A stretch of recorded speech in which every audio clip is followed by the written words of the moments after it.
The nasal septum and nasal conchae can be seen in the nasal cavity, which is the first part of the respiratory system. The nasal cavity is complex due to the nasal septum and nasal conchae.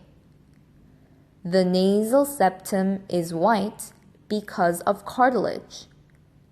When you touch your own nose, you can feel the cartilage.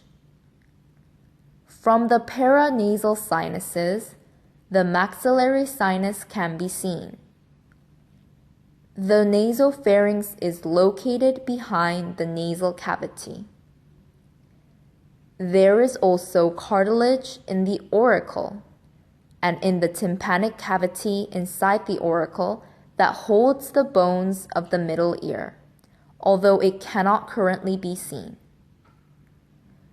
Observe the pharyngotympanic tube, which connects the nasopharynx and the tympanic cavity. Cartilage is also present in the pharyngotympanic tube.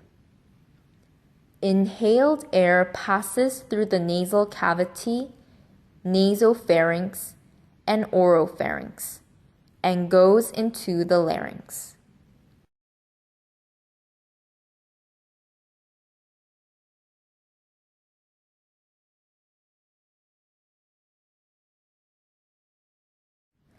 This is a sectioned image of the larynx.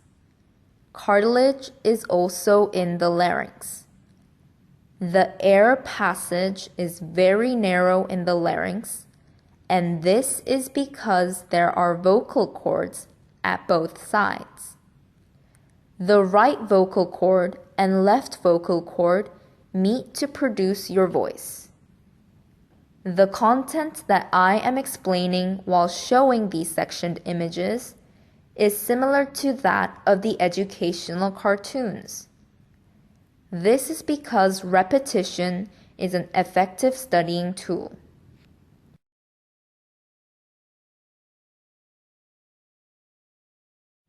Under the larynx is the trachea. The reason why the inside part is colored blue is because it is filled with air. The reason why the color outside of the body is blue is also because of air. Cartilage is softer than bone, but is more solid than the trachea. Therefore, the cartilage in the trachea helps to protect the passage that air passes.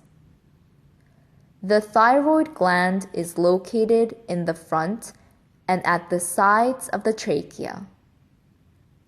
The thyroid gland is an endocrine gland which secrete hormones.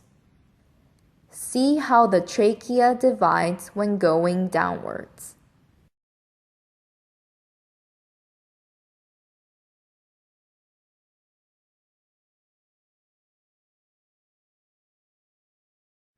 The trachea has divided into the right bronchus and left bronchus. The bronchi divide into lobar bronchi, and you cannot see all of the lobar bronchi on one sectioned image. The reason of death for this cadaver is pneumonia caused by leukemia. Therefore, pneumonia has invaded much of the right and left lung. You can see the pulmonary veins and artery that enter the lungs.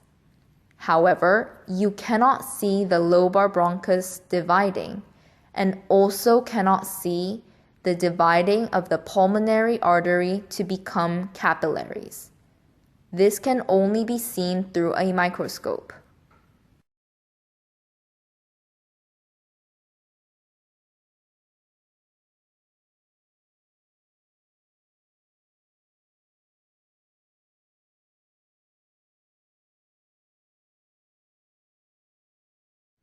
The lung, which is made up of lobes, is located at the chest.